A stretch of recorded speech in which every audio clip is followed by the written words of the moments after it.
അവിടെ സെനറ്റിൽ ഭൂരിപക്ഷം RSSന് വേണം. ആ ഭൂരിപക്ഷം ഗവർണർ ഉറപ്പുവരുത്തുന്നു. RSSകാരെ, സംഘപരിവാറുകാരെ നോമിനേറ്റ് ചെയ്യുന്നു. ഒരക്ഷരം അതിനെതിരെ സംസാരിക്കാൻ ഇവിടെ ഗവൺമെന്റിന് ത്രാണിയുണ്ടായോ? നമുക്ക് ഉന്നത വിദ്യാഭ്യാസ മന്ത്രിയുണ്ടല്ലോ, മുഖ്യമന്ത്രിയുണ്ടല്ലോ. കാര്യങ്ങൾ തുറന്ന് പറയണ്ടേ? ഗവർണർ സ്വീകരിക്കുന്ന തെറ്റായ നിലപാടിനെ വിമർശിക്കണ്ടേ? ഇത് ശരിയല്ല എന്ന് പറയണ്ടേ? ശരിയല്ലാത്ത കാര്യങ്ങൾക്കെതിരെ മറ്റ് നടപടികളിലേക്ക് കടക്കണ്ടേ? കേരളം നേരത്തെ കടന്നിരുന്നല്ലോ. അങ്ങനെ കടന്നതിൻ്റെ ഭാഗമായി സുപ്രീം കോടതിയിൽ നിന്ന് വന്നൊരു ഉത്തരവുണ്ട്. ആ ഉത്തരവ് LDF ഗവൺമെൻറ് കാലത്ത് ചാൻസലർ എന്ന നിലക്ക് ഗവർണർ തീരുമാനിക്കുന്ന കാര്യം, ഏകപക്ഷീയമായി കാര്യങ്ങൾ RSSന്റെ താല്പര്യത്തിനനുസരിച്ച് തീരുമാനിക്കുന്ന നില വന്നപ്പോൾ വൈസ് ചാൻസലർ നിയമനം എങ്ങനെ വേണം എന്നതിനെ ചോദ്യം ചെയ്തുകൊണ്ട് സർക്കാർ പോയി. വളരെ വ്യക്തതയോടെ സുപ്രീം കോടതി ഉത്തരവ് നൽകി. അതിൽ പറഞ്ഞു, മുഖ്യമന്ത്രിയാണ് പേരുകൾ നൽകേണ്ടത്. ആര് വൈസ് ചാൻസലറായിട്ട് വരണം എന്ന ഒരു പാനൽ മുഖ്യമന്ത്രി നൽകണം. ആ പേരുകൾ മുൻഗണനാക്രമത്തിൽ നൽകണം.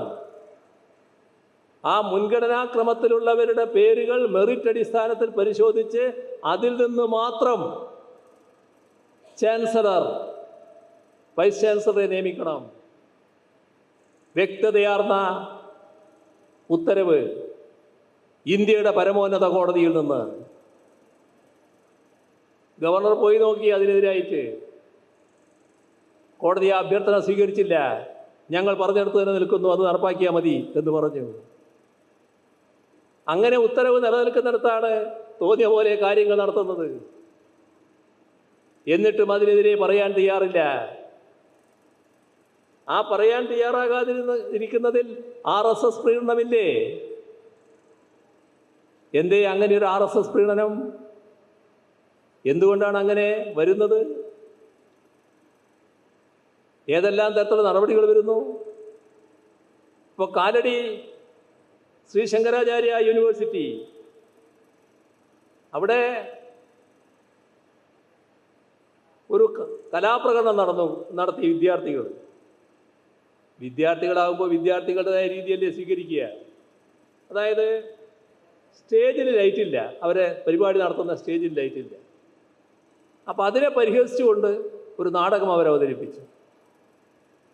അത് സ്റ്റേജ് ലൈറ്റിൻ്റെ ഇല്ലായ്മയെക്കുറിച്ച് വിശദമാക്കുന്നതാണ്. അവരവരുടേതായ രീതിയിൽ ഒരു നാടകം അവതരിപ്പിക്കുകയാണ്. ഉടനെ അതിന് നൽകിയ വ്യാഖ്യാനം എന്താണെന്നറിയോ? അവിടുത്തെ യൂണിവേഴ്സിറ്റി വൈസ് ചാൻസലറുടെ ശവസംസ്കാര ചടങ്ങാണ് നടത്തിയത്. എവിടെയെങ്കിലും പോണോ പൂരം? എന്തൊരു കഥയായത്! ആ കുട്ടികൾ മനസ്സാവാച ചിന്തിക്കാത്ത കാര്യമാണ് ആരോപണമായിട്ട് വരുന്നത്. ഉടനെ ഗവർണർ DGPയെ വിളിച്ചു വരുത്തുന്നു. ഈ കുട്ടികൾക്ക് നേരെ ജാമ്യമില്ലാ വകുപ്പ് ചേർത്തുകൊണ്ട് കേസെടുക്കണം. ഗവർണർക്ക് എവിടെ നിന്നാണ് അധികാരം വന്നത്?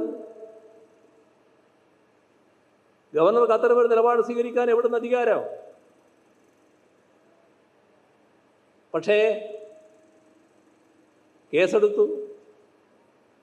ഒരു കാര്യം സംഭവിച്ചു.